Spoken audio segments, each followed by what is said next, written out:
ये कहानी अनु तिवारी द्वारा लिखित एक पारिवारिक कहानी है। सुबह के 7:30 बजे जब निधि स्कूल के लिए तैयार हुई तो चुपके से ऊपर मम्मी के बेडरूम में गई। धीरे से डोर सरकाया, देखा तो सारा सामान बिखरा पड़ा था। नीचे ड्राइंग रूम में आई तो पापा सोफे पर बेसुध सो रहे थे। अपने रूम में जाकर उसने अपनी गुल्लक में से 50 रुपए निकालकर पॉकेट में रख लिया। बैग उठाकर बस के लिए निकलने लगी तो सरोज आई। निधि बेटा, आलू के पराठे बनाया है, खा लो। निधि ने मायूस नजरों से सरोज आंटी को देखा। नहीं आंटी, भूख नहीं है। सरोज ने जबरदस्ती टिफिन उसके बैग में डाला। निधि स्कूल के लिए निकल गई। सरोज सोचने लगी, बेचारी छोटी बच्ची, साहब और मेम साहब के रोज की लड़ाई झगड़े से इस 13 साल की उम्र में कितनी बड़ी हो गई है। सरोज पिछले 10 साल से नेहा एवं नरेश के यहाँ काम कर रही है। दोनों मल्टीनेशनल कंपनी में उच्च पदों पर काम करते हैं। निधि उनकी इकलौती बेटी है। किसी भी चीज की कोई कमी नहीं है, पर हर समय दोनों एक दूसरे से लड़ते रहते हैं। नरेश पिछले कुछ समय से नेहा से तलाक लेना चाह रहा है और चाहता है कि निधि की जिम्मेदारी नेहा उठाए, और नेहा निधि की जिम्मेदारी नरेश को देने के साथ जायदाद में हिस्सा चाहती है। इस कारण दोनों लड़ते रहते हैं। बच्चे की जिम्मेदारी कोई लेना नहीं चाहता, इसलिए दोनों एक दूसरे के लिए अब शब्दों का इस्तेमाल करते हैं। बेचारी निधि स्कूल से घर आकर अपने कमरे में दुबक जाती थी। केवल सरोज आंटी से ही बात करती। रोज की तरह नेहा और नरेश ने नाश्ता अपने अपने कमरे में किया और ऑफिस के लिए निकल गए। करीब 12 बजे स्कूल से कॉल आया कि जल्दी से हॉस्पिटल पहुंचो, निधि को चोट आई है। हॉस्पिटल पहुंचकर पता चला कि निधि बहुत ऊपर से सीढ़ियों से नीचे गिर गई है। आईसीयू में रखा गया था। ऑपरेशन की तैयारी हो रही थी। सिर में बहुत गहरी चोट आई थी। ऑपरेशन शुरू हुआ, पर जिंदगी मौत से हार गई। नेहा और नरेश स्तंभ रह गए। उन्हें ऐसा झटका लगा था कि अपनी सुध बुध ही खो बैठे थे। निधि की दादी भी आ गई थी। बेटा बहू को देखकर नफरत से मुंह फेर लिया। पूछताछ हुई। टीचर, स्टूडेंट सभी के बयान लिए गए। यही पता चला कि बैलेंस बिगड़ने से नीचे गिर गई। 13वां निपटने के बाद नरेश ने अपनी मां को रोकना चाहा, पर उन्होंने आंखों में आंसू भरकर कहा, तुम दोनों खूनी हो। तुम्हारी जिद मेरी पोती को खा गई। मैं उसे अपने साथ ले जाना चाहती थी, पर तुम दोनों ने उसे अपने अहम का मोहरा बनाकर उसकी जान ले ली। माँ चली गई। सरोज तब से सदमे में थी। फिर उसने जैसे तैसे होश संभाला। नरेश और नेहा से कहा, मेम साहब, मैं अब यहाँ नहीं रह पाऊंगी। इस घर की दीवारें मेरी निधि के सिसकियों से भरी हैं। उसे मैंने कभी अपनी गोद में तो कभी छिप कर रोते हुए देखा है। कभी तो मेरा मन किया कि मैं उसे लेकर भाग जाऊं, पर मैं डरपोक थी, ऐसा नहीं कर सकी। अगर चली जाती तो शायद वो जिंदा होते। नरेश और नेहा के पास अब शायद कहने को कुछ नहीं था।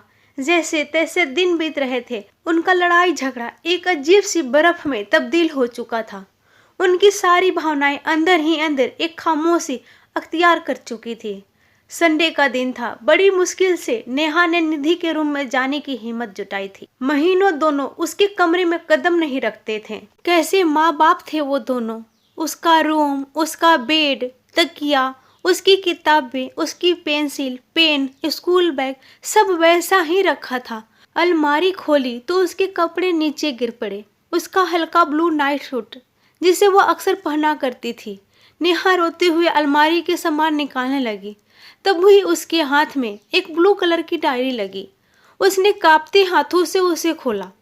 आगे कुछ पेज फटे हुए थे। पेज दर पेज टूटे दिल की दास्तां छोटे छोटे टुकड़ों में दर्ज थी। मम्मी पापा, मैं आपको डियर नहीं लिखूंगी, क्योंकि डियर का मीनिंग तो प्यार होता है। पापा, आप मम्मी से कहते हो कि तुम्हारी बेटी, और मम्मी आप पापा को कहते हो तुम्हारी बेटी। आप दोनों ये क्यों नहीं कहते हो हमारी बेटी। अगले पेज पर था, जब मैं मामा जी के घर जाती हूँ, मामा मामी मुझे बहुत प्यार करते हैं। मामी अनु को जब प्यार से मेरा बच्चा कहती हैं तो मुझे लगता है कि क्या मैं प्यारी बच्ची नहीं हूँ। मम्मा, मैं तो आपका सारा कहना मानती हूँ, फिर भी आपने मुझे कभी प्यारी बच्ची नहीं कहा। अगले पेज पर था, मम्मी, जब मैं बुआ के घर जाती हूँ तो बुआ मुझे बहुत प्यार करती हैं, पर खाना नक्श की पसंद का बनाती हैं। मम्मा मुझे भी राजमा बहुत पसंद है। मैंने कहा था कि आप बनाओ, पर आपने कहा मुझे तंग मत किया करो, जो खाना है सरोज आंटी से बोला करो। पता है मामा, मैंने राजमा खाना छोड़ दिया है, अब मन नहीं करता। अगले पेज पर था, पापा मैं आपके साथ आइसक्रीम खाने जाना चाहती थी, पर आपने कहा आपके पास फालतू चीज़ों के लिए टाइम नहीं है। पापा, चीनू मौसी और मौसा जी मुझे और विपुल को आइसक्रीम खाने ले जा सकते हैं, तो फिर वो क्यों नहीं कहते कि ये सब फालतू चीज़ें हैं।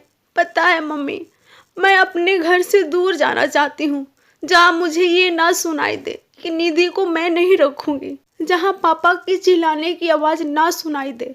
पापा अगर मैं बड़ी होती तो मैं आप दोनों को कभी परेशान नहीं करती, मैं खुद चली जाती। मैं तो आप दोनों से बहुत प्यार करती हूँ।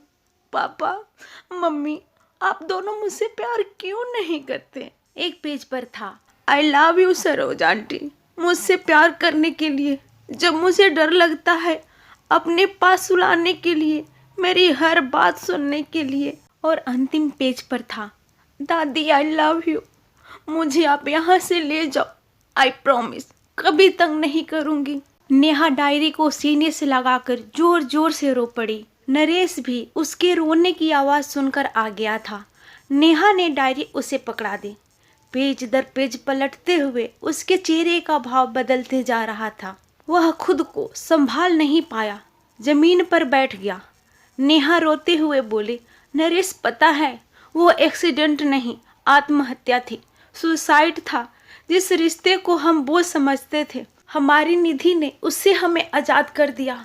नरेश हम दोनों ने अपनी बच्ची का खून किया है। नरेश फूट फूट कर रो पड़ा। पर अब रोने का क्या फायदा, उनकी बच्ची तो उनसे बहुत दूर जा चुकी थी। ये कहानी हर उस घर की है जहाँ माँ बाप बच्चों के सामने लड़ते हैं या घर टूटकर बिखरता है और उसका सबसे बड़ा खमियाजा बच्चे भरते हैं। अगर आप अच्छी परवरिश नहीं दे सकते तो आपको बच्चे को जन्म देने का कोई अधिकार नहीं है।